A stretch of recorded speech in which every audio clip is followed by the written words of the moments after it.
Wow, it's been a while since I've had this much fun and excitement.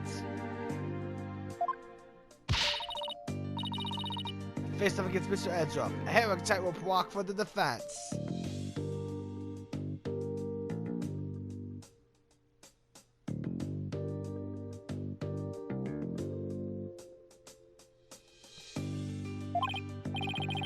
I'm exhausted already. Boss! I'm here for more support! Athena, are you all done practicing for Juicy's magic show? Well, to be perfectly honest, I sort of ran away. But that's because he was putting my life in danger, I tell you. I see. I think I need to have a one-on-one with her. You're really athletic and fit, Athena. So Juicy probably thinks he can win you ragged. That may be true. Which is why not even Juicy can keep up with me when I run at full speed. Looks like you spoke too soon, Athena. Never underestimate the resourcefulness of a great magician. Huh? Magical Juicy White is on the scene. No! Now, Athena, it's time to practice human combustion magic. Go on, dash yourself in this gasoline. Don't worry, it's a magic trick after all, so it's perfectly safe. Run away! Hey, you! You're not getting off that easily!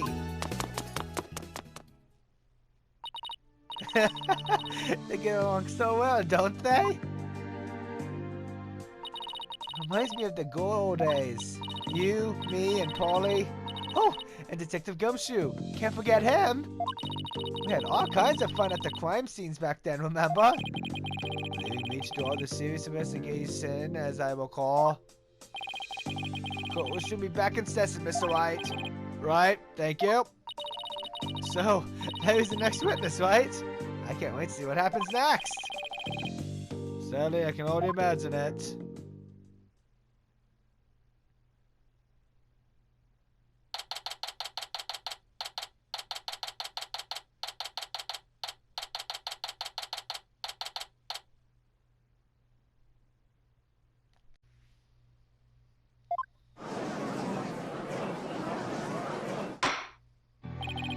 Court will now reconvene.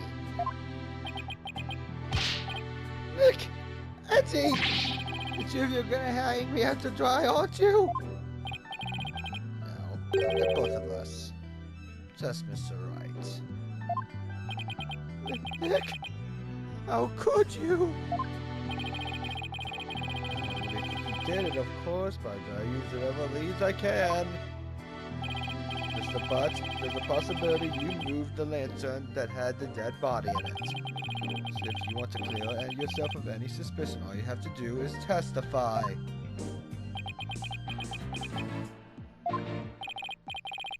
Now then, your testimony, please, witness.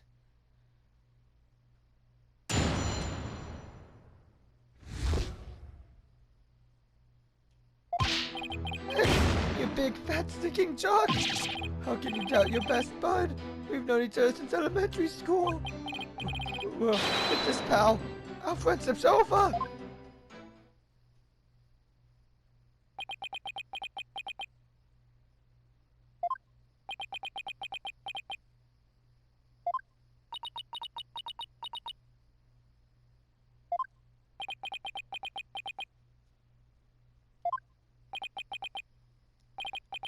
Well, go ahead, Mr. White. He's all yours.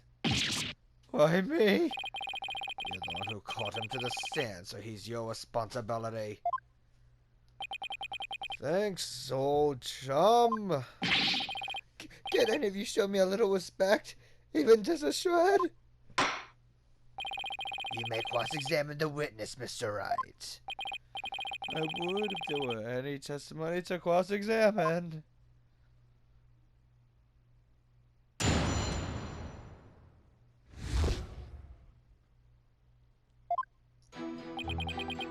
Nick, you big fat stinking jock!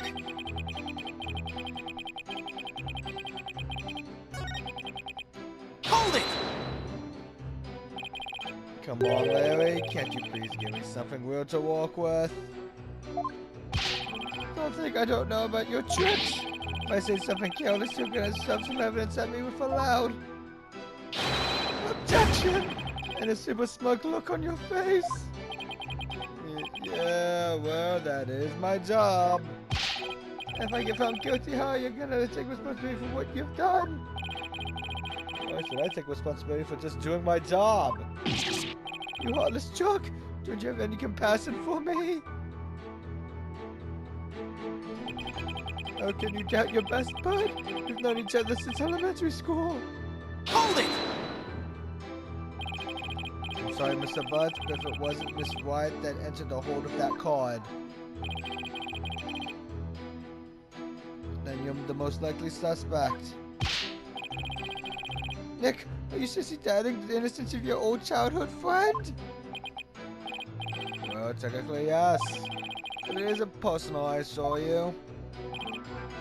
Oh, a true friend would believe in me no matter what. Can't you see my tears? Don't they mean anything to you? Nick! Nick! You don't really think you can cry your way out of this, do you?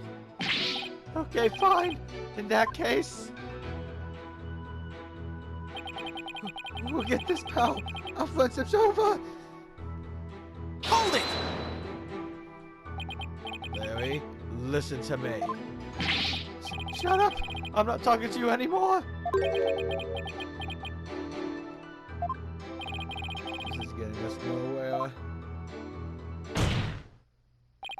Come off it, Larry. If you don't quit fooling around and start testifying, Mr. White will be found guilty. For real? If negative information comes out of this cross-examination, then yes, Mr. Butz, for real. Not that I would have a problem with that myself. Larry, just tell us the truth already. Did you not go into the hold and move a lantern up to the reception hall? I never moved any ball lantern, I tell ya. Ball lantern? What? Did I say something weird? You told me that you didn't attend the wedding reception. Can you believe they told me only family and relatives could attend? They wouldn't even let me into the reception hall.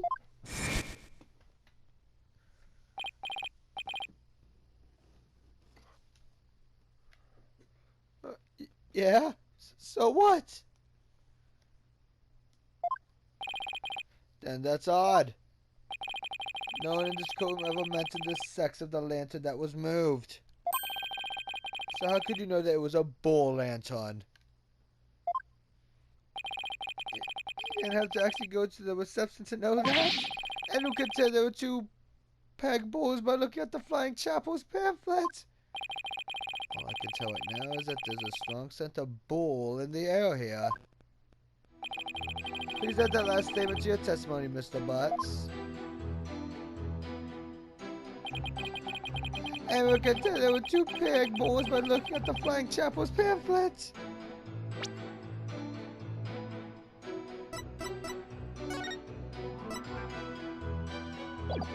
Objection! I want you to take a look at this, Mr. Butz.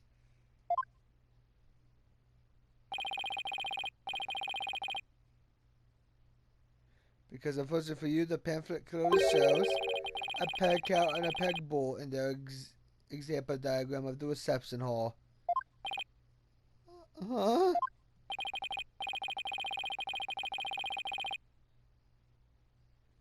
But on that day, instead of putting a peg cow and peg bull out for the bride and groom, there were two male peg bulls on display.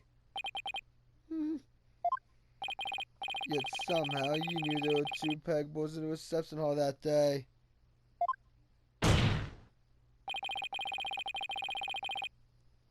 There's only one way you'd know something like that, Larry. It was you who moved the peg board to the reception hall, wasn't it? No! Larry, you didn't. Mr. Butz, did you move the lantern containing the victim's body to the reception hall? That's what it looks like. What?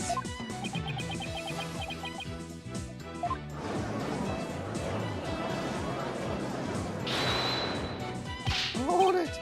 Wait, Nick! You don't think I'm the murderer, do ya? You and Mr. Bloomsbury were fighting over Miss Wyatt and you ended up killing him. Maya, not you too! Look, I just sneaked into the reception, but that's as far as it went. You know me, I wouldn't hurt a fly. Snuck into the reception. Yeah, so some of the sprocket men caught and locked me up in one of their cabins. It was pretty awful, actually. That's where I made the drawing of the pterodactyl I showed you, Nick. Nick's name and the pterodactyl. Larry. Mr. Wright, even you would take this cross-natch fall, would you?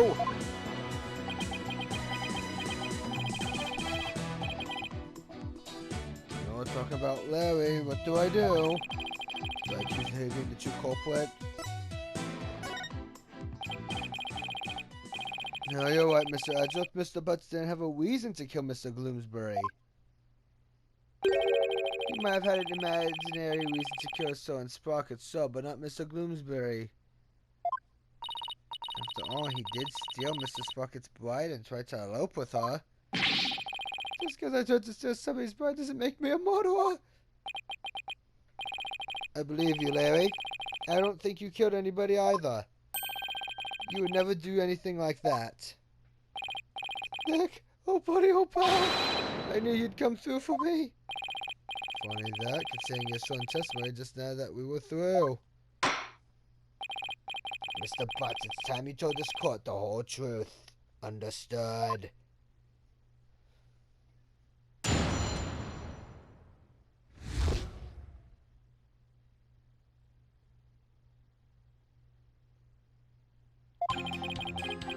It's just like Nick said. I'm the one who moved the lantern.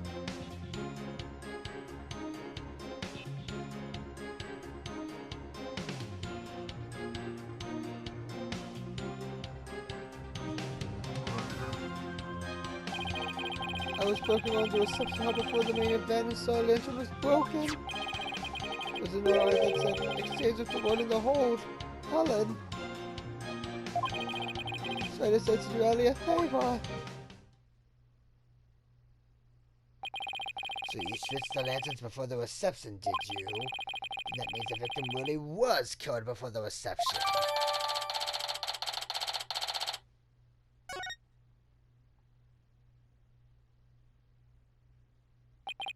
It would appear that Mr. Butz completely fell for the defendant's scheme. Scheme? What scheme? This note from the defendant exchanged with the one in the hold, Ellen.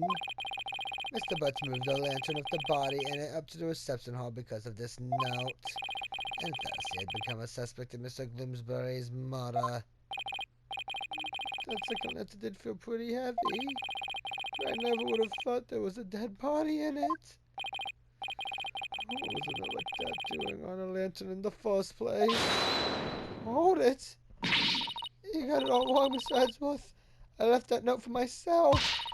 It was simply a reminder because I can be very forgetful. Objection! What a sorry excuse, Miss Wyatt. The prosecution contends that this note shows one fact of the defendant's murderous plan. And you, Mr. Butz, you played right into Miss Wyatt's hands. No way, Edgy! I don't believe it! Objection!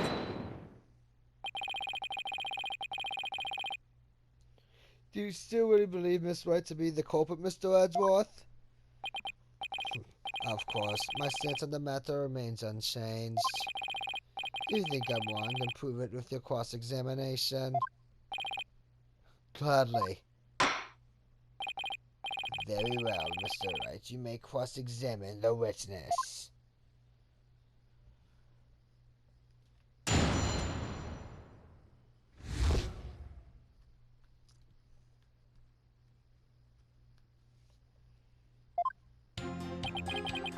Just like Nick said, I'm the one who moved the lantern. I was looking around the reception hall before the main event and saw a lantern was broken. There was a note on it that said, exchange it to one in the hold, Ellen. So I decided to do Ellie a favor. Hold it! Nobody saw you the whole time while you were switching the lanterns. Nope, I didn't get caught. Not that time anyway. Not that time. Yeah, when I tried to sneak into the reception hall the first time, I didn't have as much luck. The smoker guy spotted me and nabbed me.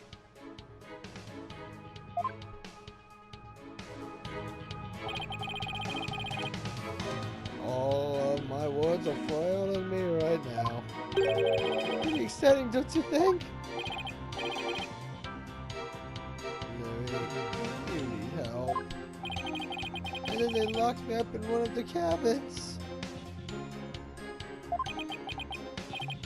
Nick, what are you asking about stuff like this for anyway?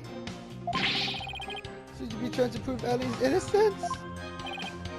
Well, is that sort of his important to the case?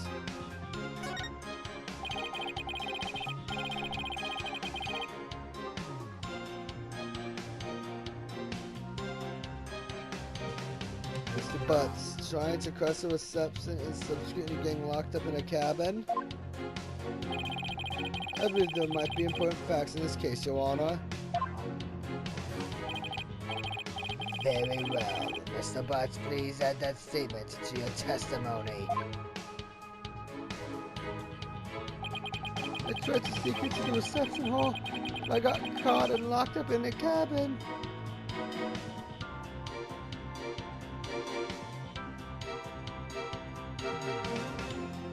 Hold it! So you got locked up. That's what happened. I broke out. Then I started looking for Ellie and wandered into the reception hall again. That's when I saw the broken lantern and replaced it. Even after they caught you and locked you up, you still went looking for Miss Wyatt. But hold on a minute. What is it, Nick? What? Doesn't something seem weird to you? They were saying he replaced the lantern after he broke out of the cabin. That's right. Oh, wait. Huh? You're right. Doesn't make much sense, does it? Mr. White, have you found an inconsistency in the witness's statement? Yes, I believe so, Your Honor. Mr. Butz moved the lantern after he broke out of the cabin, but that contradicts with this one. Take that! Is that... Yes, it's the broken lantern, Your Honor. Mr. Butz, what you're saying doesn't make any sense at all. What? Why not? You swapped the lanterns before the reception began, right? Yeah, that's what I said, isn't it? You also just said that you swapped the lanterns after you got locked up in a cabin for trying to sneak into the reception. In other words, you're saying you swapped the lanterns both before the reception and after the reception took place. That certainly doesn't make any sense, does it? Mr. Butz, did you swap the lanterns before or after the reception? Which was it, before or after? There's a world of difference between the two. Well, Mr. Butz, I guess I can't expect guys like you to understand. In a nutshell, it was both before and after the reception. what? I tried to sneak into the first reception and got locked up. The first reception? Uh-oh, I don't like where this is going. Then, through the power of Ellie's pendant, time got rewound and we went back to the time before the reception. It was after that when I replaced the lantern. So it was both before the reception and after the reception. Get it?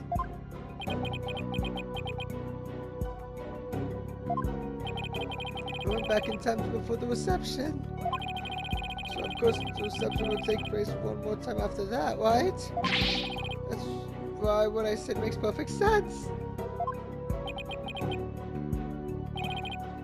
It's alright. What in the world is the witness talking about? Has he developed some sort of intellectual element I'm not aware of since I saw him last? Well... the Spark can seem to remember the time skip, but I do! And Ellie remembers it too! I think the power of our love for each other made that miracle happen! Mr. White, I'm sorry, but... Could you please translate this man's gibberish so the rest of us can understand?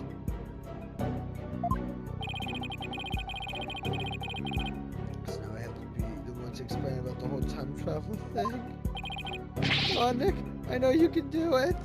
Looks like you don't have much choice, Nick. Heck with it. I can't lose any more of my dignity today anyway.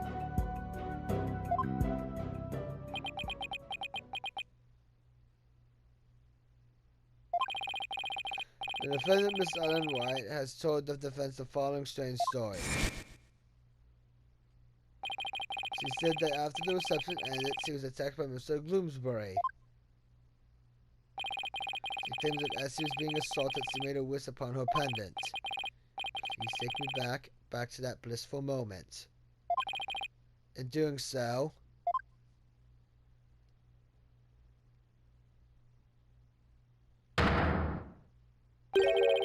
time apparently rewound itself to just before the reception began.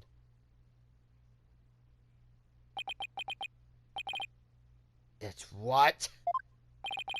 I know it's hard to believe, but think about it this way. Through the power of the pendant, both Ellen White and Larry Butz experienced time travel. What?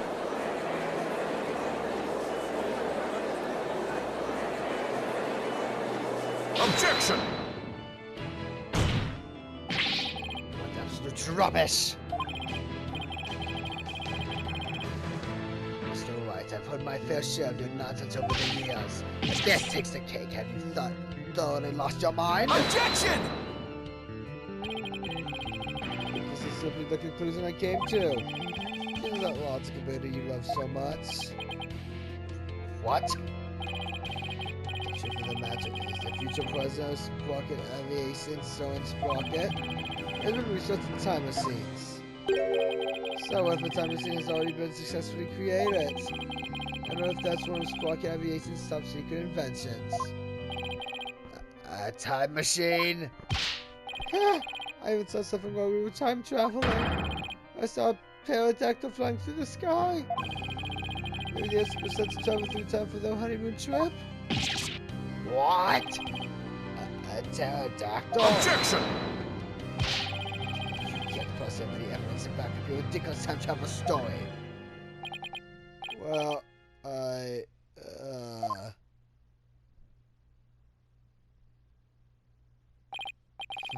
as I thought. In any case, I now have the evidence to prove that you're no more intelligent than Larry. Hold it! Not so fast now, Angie. I'm not the same old Larry you used to know. Oh. You want evidence? I've got your evidence right here. This is the photo I secretly took of the first reception. What? Ah!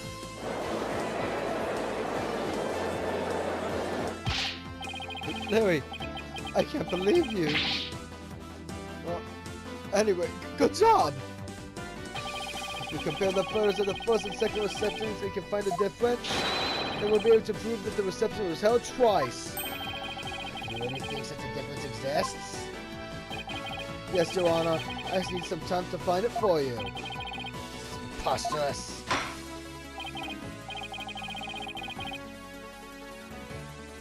Very well. Please tell the court what's different then. This is proof positive that the wedding reception was held twice.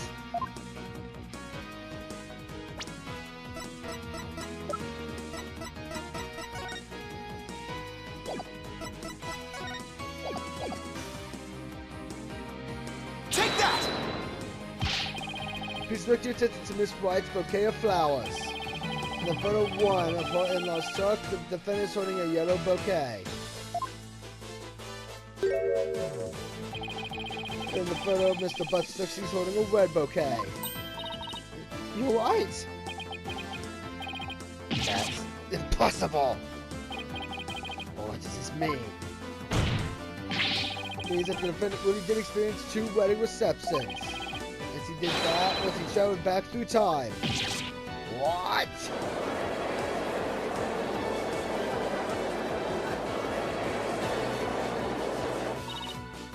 Nick, you did it. And it's time travel story to be true.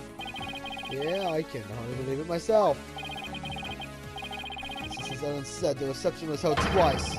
This sets every assumption we base this trial on upside down. Objection!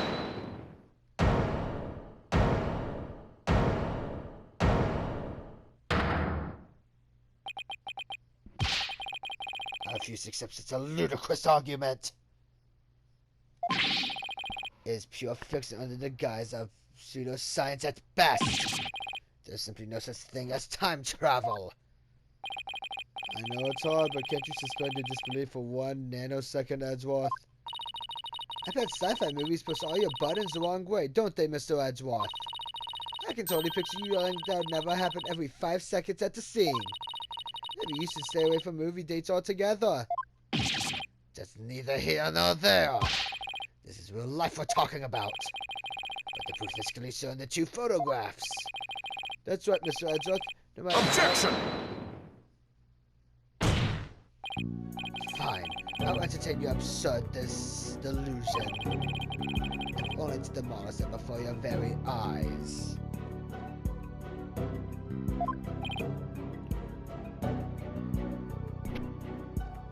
What?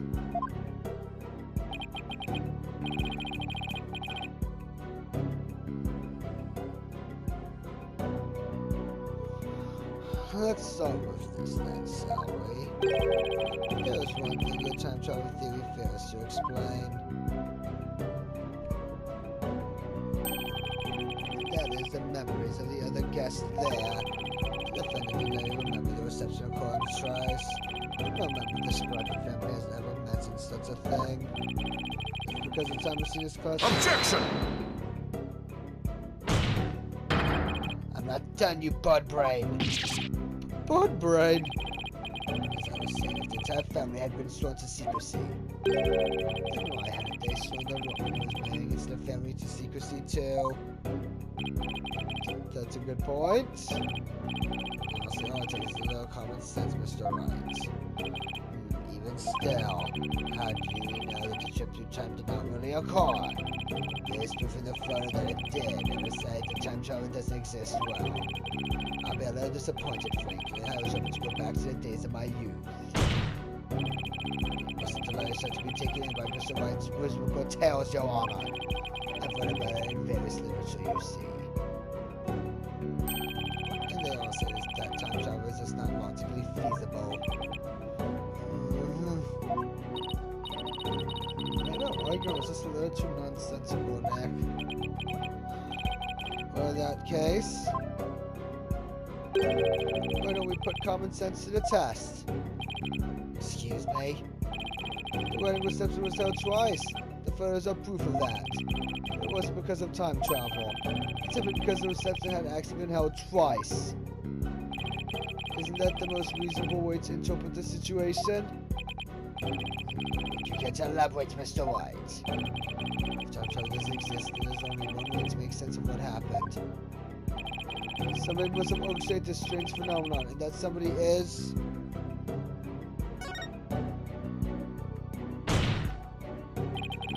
Or if all of the other guests at the reception conspired together, told the reception tries to keep quiet about it.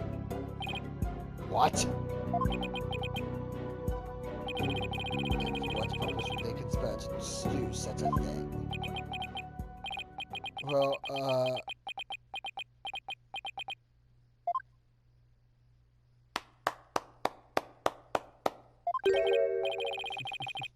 a brilliant deduction defense.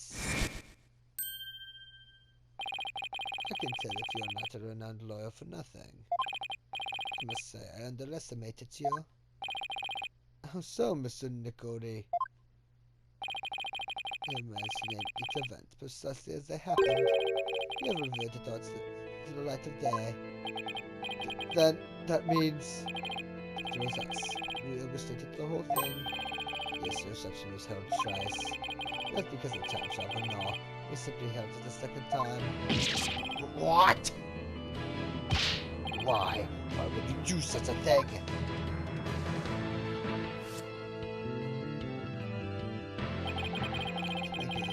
It never happened.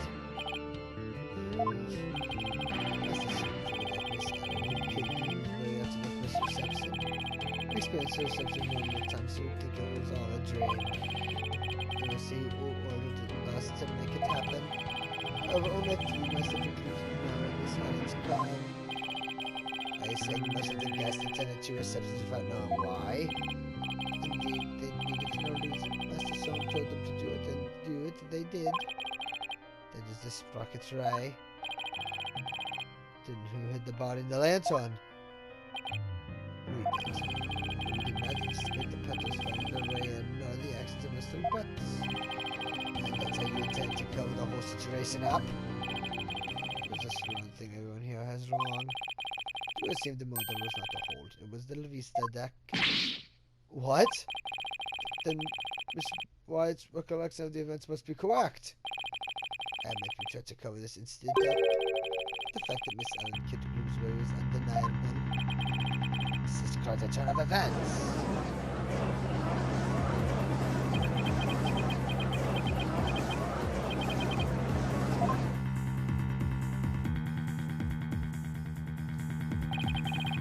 And so the days have arrived at the truth at last. Now. To try back in time, Mr. Right. Attempt to do this try over again. Go on. Let's not get hasty, Edgeworth. I bet you can't do it. I bet I can't either. We will have to hold a separate trial for the cover-up conspiracy later. As far as this case goes, I believe we are ready for your ruling. Objection! Before the defendant lost consciousness during her attack, she says he saw someone strike the victim. It's possible that the party is the true culprit. Objection! You still want us to believe the defendant's words. Perhaps you lost more than your touch during your time abroad. This third person of nonsense is nothing but rubbish, and you know it. Objection! But by the same token, how can we trust those who conspire and lie to fool this court of law? For all we know, they might still be hiding something. You know what's a crit, do you? Now, calm down, both of you. In any case, there isn't enough trustworthy information yet for me to render a verdict. I suggest we continue the trial after both sides have investigated the matter further. Very well, Your Honor. That was close. Mr. Nicody, as for you and your cohorts attempting to cover up this crime, the case will be brought to a separate trial following the resolution of this current one. Understood, Your Honor? Well then, this concludes today's trial. Court is adjourned.